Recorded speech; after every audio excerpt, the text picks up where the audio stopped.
Vamos a darle paso entonces ya mismo. Es Daniel Sapsay, un gusto hablar con él, abogado constitucionalista, también experto en derecho ambiental. ¿Qué tal? ¿Cómo está, Daniel? ¿Cómo le va? Bien, muy bien, gracias por llamarme. Bueno, ahí Lionel le dio el pie.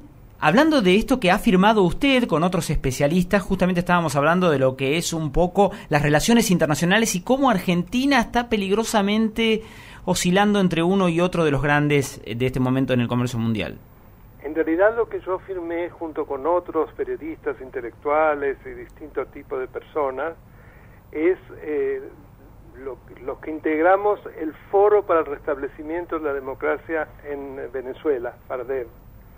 Y lo que allí precisamente estamos manifestando es que es vergonzoso que la Argentina albergue y reciba a los cancilleres de países autocráticos, como es el caso de Cuba, de Nicaragua, de Venezuela, con el único objetivo de que el presidente Fernández se transforme en el presidente de CELAC, que CELAC precisamente es una organización que alberga no solo estados democráticos, sino también estados no democráticos, como precisamente los que yo nombré, que pretende precisamente también la sustitución de la OEA por la CELAC.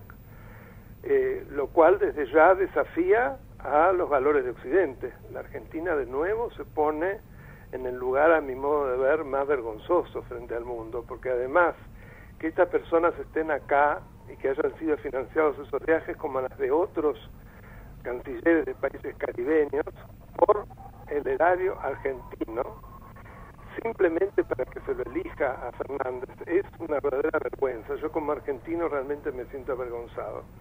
Y eso es lo que se declara en ese comunicado. Me siento muy honrado de que también están intelectuales como Santiago Kovadlov, Marcos Aguinis, periodistas como Eduardo Feynman, el caso de Diego Guelar, entre muchos, Graciela Sí. Fernández Meijide. Es decir, realmente para mí me honra integrar ese foro y haber firmado esta declaración junto a ellos, ¿no? Daniel, Lionel Paredes te saluda. ¿Qué tal, Lionel? ¿Cómo estás?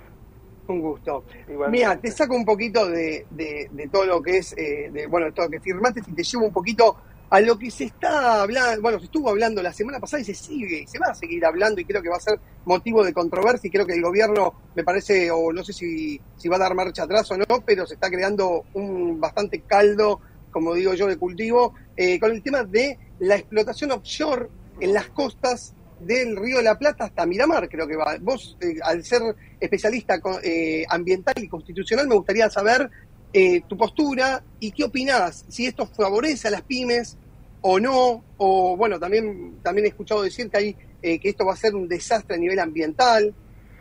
Mira, a mí me preocupa enormemente, en primer lugar, el momento en que sale, entre gallos y medianoche, justo un 30 de diciembre, aparentemente como para que no se la tenga en cuenta, esta resolución del Ministerio de Ambiente y Desarrollo Sostenible, a través del cual se aprueba una realización de un proyecto de adquisición sísmica en ciertos bloques que están delimitados de una empresa noruega que se llama Equinor.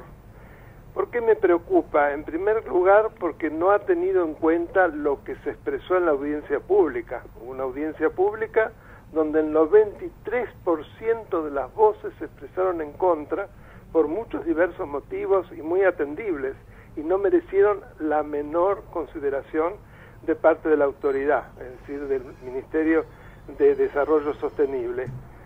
Además, lo único que tiene en cuenta es que Equinor va a tener que presentar un informe final de monitoreo de fauna marina y mitigación y actualizar el plan de gestión ambiental ante una Dirección Nacional de Evaluación Ambiental de la Secretaría de Cambio Climático, Desarrollo Sostenible e Innovación.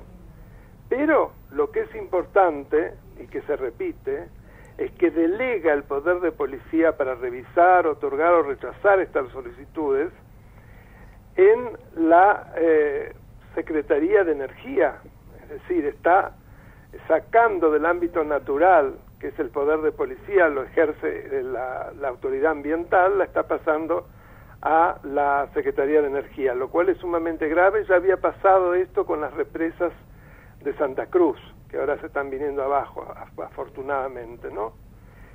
Además, acá se está contradiciendo lo que es la normativa de presupuestos básicos, en particular la Ley General del Ambiente, que establece el llamado principio precautorio, es decir, cuando existen serias dudas sobre la posibilidad de daños a partir de una actividad, se deben extremar y terminar con todo tipo de estudios hasta que se tenga certeza de que no dañan, por los costos que pueden tener si no obstante ellos se llevan a cabo. Y acá claramente el principio precautorio ni se lo tuvo en cuenta.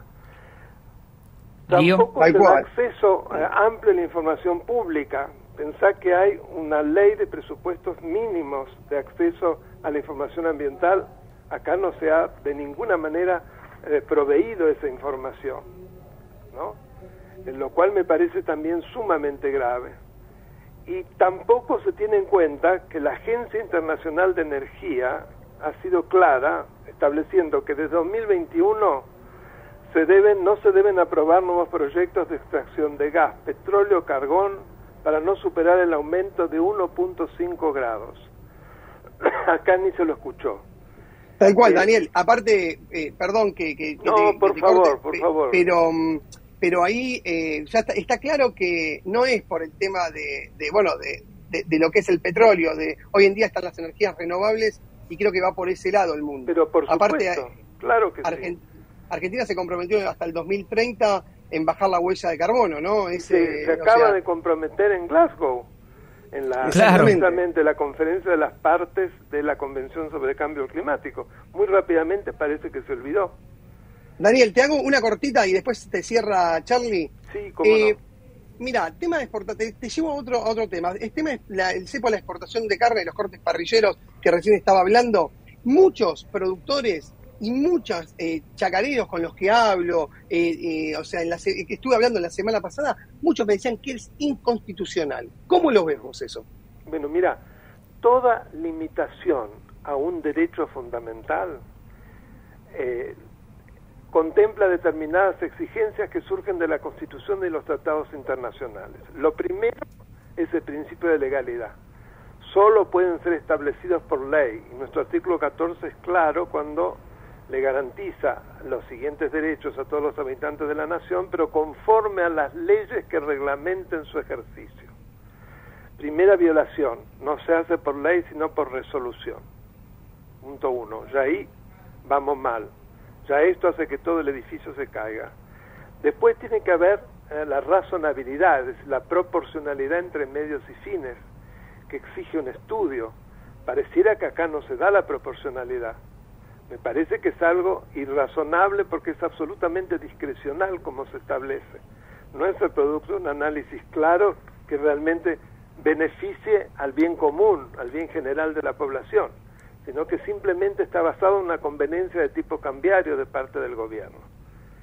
Entonces, podríamos seguir con otras exigencias, pero creo que ya esto es suficiente para poder decir claramente que estamos frente a una resolución abiertamente inconstitucional. Ahora, Daniel, sucede eso con también, por ejemplo, el impuesto a la riqueza. Una cosa es cuando uno en la teoría, y muy bien lo explica usted como mejor que nadie, pero y después es en la práctica, ¿no? Presentarle una demanda o hacerle un planteo de inconstitucionalidad al gobierno y...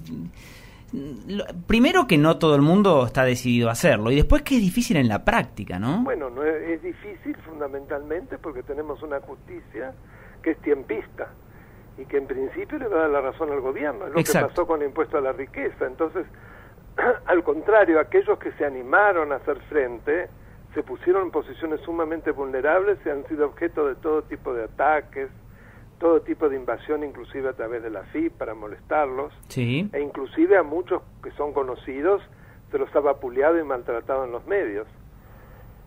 Totalmente, seguí de cerca ese tema y sabemos que ahí, bueno, una de las figuras conocidas, porque es popular, fue Carlitos Tevez, claro. Que incluso la justicia le dictó en contra.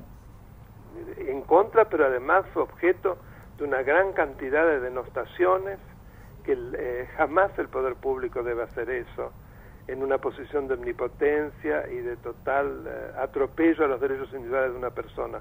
porque lo que él hizo es algo que está absolutamente reconocido tanto en la Constitución como en los tratados internacionales, que es la posibilidad de acceder a la justicia para reclamar un derecho que consideró que fue violado. Totalmente. Daniel, bueno, lo que hemos repasado con usted brevemente, nos gustaría hablar mucho más, pero es justamente, ¿no?, el daño o la falta, mejor dicho, de república, ¿no? La división de poderes y todo eso, lamentablemente tiene fisuras. Le agradecemos muchísimo esta conversación, siempre es un gusto. Leonel, y a mí me encantaría cuando ya tengan el audio que me lo manden, porque usted sabe que yo tengo un canal de YouTube y me encantaría subirlo. ¿Cómo no? Ya nos ponemos para que eso suceda, Daniel. Muchas gracias. Un abrazo. Un abrazo, un gusto y gracias. Fue Daniel Sapsay, abogado constitucionalista.